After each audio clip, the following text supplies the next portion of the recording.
প্রিয় শিক্ষার্থী বন্ধুরা, আসসালামু আলাইকুম। স্বাগতম জানাচ্ছি বাংলাদেশ শিক্ষা বার্তার নতুন একটি ভিডিওতে। 2024 সালের এইচএসসি পরীক্ষার্থীদের এইচএসসির ফল কবে জানালেন আন্তঃশিক্ষা বোর্ড চেয়ারম্যান, এমন একটি নিউজ প্রকাশিত হয়েছে সময় টিভিতে। তো তোমরা দেখতে পাচ্ছ যে আমি সময় টিভির একটি অনলাইন নিউজ পেপারে রয়েছি এবং নিউজটি প্রকাশিত হয়েছে 25 সেপ্টেম্বর 2024। এটি কিন্তু তোমাদের জন্য একটি আপডেট নিউজ। তো তোমাদের এইচএসসি পরীক্ষার ফল তোমাদের অক্টোবরের মাঝামাঝি প্রকাশ হবে, কিন্তু কত তারিখে প্রকাশ হবে সেই সম্পর্কে কিন্তু তোমাদের কোনো ধারণা নেই, এরকম কোনো নিউজ প্রকাশিত হয়নি। তো আজকের এই নিউজে কিন্তু এটা সম্পর্কে সুস্পষ্ট একটি ধারণা দিয়েছে। তো নিউজটা আমি তোমাদের পুরোপুরি পড়ে শোনাবো।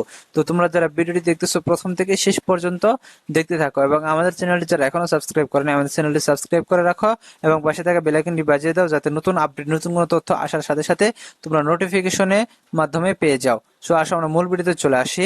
তো দেখো, এখানে বলা হয়েছে চলতি বছরের এইচএসসি ও সমমান পরীক্ষার ফলাফল কিভাবে তৈরি করা হবে, শিক্ষা মন্ত্রণালয়ের সেই সংক্রান্ত নির্দেশনা পাওয়া দ্রুত সময়ের মধ্যে ফল তৈরি করে অক্টোবরের মাঝামাঝি তা প্রকাশ করা হতে পারে বলে জানা গেছে। এটা কিন্তু আমরা এর আগের নিউজেও শুনেছিলাম যে এরকমটা জানা গেছে। তো দেখো এখানে তারা কি বলেছে, পুরো নিউজটা আমি তোমাদের পুরোপুরি পড়ে শোনাচ্ছি না, কারণ এতে অনেক এক টাইমের ব্যাপার, অনেক টাইম চলে যাবে। তো আমি তোমাদের মূল নিউজটি দেখিয়ে দিচ্ছি। তো দেখো এখানে তারা বলেছে যে কবে নাগাদ এইচএসসির ফল প্রকাশ করা হতে পারে, এমন প্রশ্নের জবাবে আন্তঃশিক্ষা বোর্ড চেয়ারম্যান বলেন, দিনক্ষণ এখনো চূড়ান্ত হয়নি, শীঘ্রই এটি একটি প্রস্তাব শিক্ষা মন্ত্রণালয় পাঠানো হবে। প্রস্তাবনা অনুযায়ী মন্ত্রণালয় যেদিন চূড়ান্ত করবে সেদিনই ফল প্রকাশ করা হবে, তবে অক্টোবরের মাঝামাঝি ফল প্রকাশ করতে পারবো বলে আশা করছি। এটা কিন্তু এর আগের নিউজে আমরা জেনেছি। তো আজকের আপডেট যেটা সেটি হচ্ছে যে তোমাদের আন্তঃশিক্ষা বোর্ডের একটি সূত্র জানিয়েছে 12 থেকে 18 অক্টোবরের মধ্যে ফল প্রকাশের প্রস্তাব তৈরি করে তা মন্ত্রণালয়ে পাঠানো হতে পারে। আন্তঃশিক্ষা সমন্বয় বোর্ডের সভায় এ সংক্রান্ত তারিখ নির্ধারণ করে তা মন্ত্রণালয়ে পাঠানো হবে। অর্থাৎ শিক্ষা বোর্ডগুলো কি মিলে কিন্তু একটি আন্তঃশিক্ষা বোর্ড সমন্বয় কমিটি রয়েছে, সেই কমিটি কিন্তু এই সিদ্ধান্তটা নিয়েছে যে তারা 12 থেকে 18 তারিখের মধ্যে ফল প্রকাশের একটি প্রস্তাবনা পাঠাবে। তো 12 থেকে 18 তারিখ যে কোনো একটি তারিখ কিন্তু শিক্ষা মন্ত্রণালয় কিন্তু তোমাদের অনুমোদন দিবে এবং সেই তারিখে কিন্তু তোমাদের রেজাল্টটা প্রকাশিত হয়ে যাবে। তো এখন এর আগে তোমাদের 18 তারিখে যে মিটিংটা হয়েছিল সেই মিটিং এ কিন্তু সমস্ত কিছু কিন্তু মোটামুটি ঠিকঠাক, যে তোমাদের রেজাল্টটা কিভাবে তৈরি করা হবে, তোমাদের রেজাল্টে কি কি পরিবর্তন আসতেছে সবকিছু, শুধুমাত্র কি একটি বিষয় ঠিক হয়নি, সেটা হচ্ছে তোমাদের রেজাল্টটি প্রকাশ করা হবে কবে। তো যদিও এইসব ব্যাপারে কিন্তু 18 তারিখে আমরা জানতে পারিনি, এটি কিন্তু ধাপে ধাপে প্রকাশিত হচ্ছে।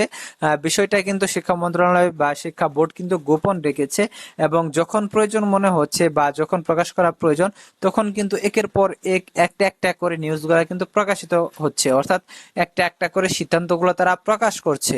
তো ইতিমধ্যে শিক্ষা বোর্ডের যে কর্মকর্তারা তারা জানে যে শিক্ষার্থীরা কিন্তু স্মারকলিপি দিয়েছিল যাতে সকল বোর্ডে যাতে সমান সংখ্যক পরীক্ষার্থীদের যে পরীক্ষাগুলো হয়েছে পরীক্ষার খাতাগুলো যাতে দেখা হয়, কোনো বোর্ডে যাতে কম বেশি না হয়, এটা নিয়ে কিন্তু শিক্ষার্থীরা স্মারকলিপি দিয়েছিল।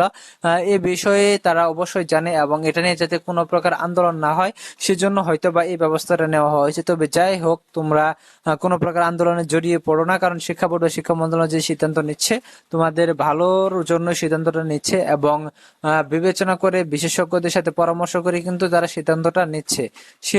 যেহেতু বিরাট একটা আন্দোলনের মাধ্যমে নতুন করে দেশ সংস্কার হলো এবং এরপরে অনেকগুলো আন্দোলন হলো, সবাই যাদের যাদের দাবি রয়েছে সকলে কিন্তু আন্দোলনের সাথে জড়িয়ে পড়েছে। তোমরা আন্দোলনের মাধ্যমে তোমাদের এইচএসসি পরীক্ষার্থীরা তোমরা সাবজেক্ট ম্যাপিং নিয়ে আসলা, তোমাদের পরীক্ষা তোমরা স্থগিত করলা। তো দ্বিতীয়বার আর কোনো যেন আন্দোলন না হয় এই আশা থাকবে তোমাদের উপর। তো যাই হোক, তোমাদের নতুন যে আপডেট আসবে সেই আপডেটটাই কিন্তু তোমরা সাথে সাথেই পেয়ে যাবা। তো তোমরা যারা আমাদের চ্যানেলটি সাবস্ক্রাইব করে নাই সাবস্ক্রাইব করে পাশে থাকা বেল আইকনটি বাজিয়ে দিয়ে রাখো, যাতে আপডেট আসার সাথে সাথে আমরা আপলোড করার সাথে সাথে তোমাদের নোটিফিকেশনে চলে যায় এবং সঙ্গে সঙ্গে তোমরা দেখতে পারো।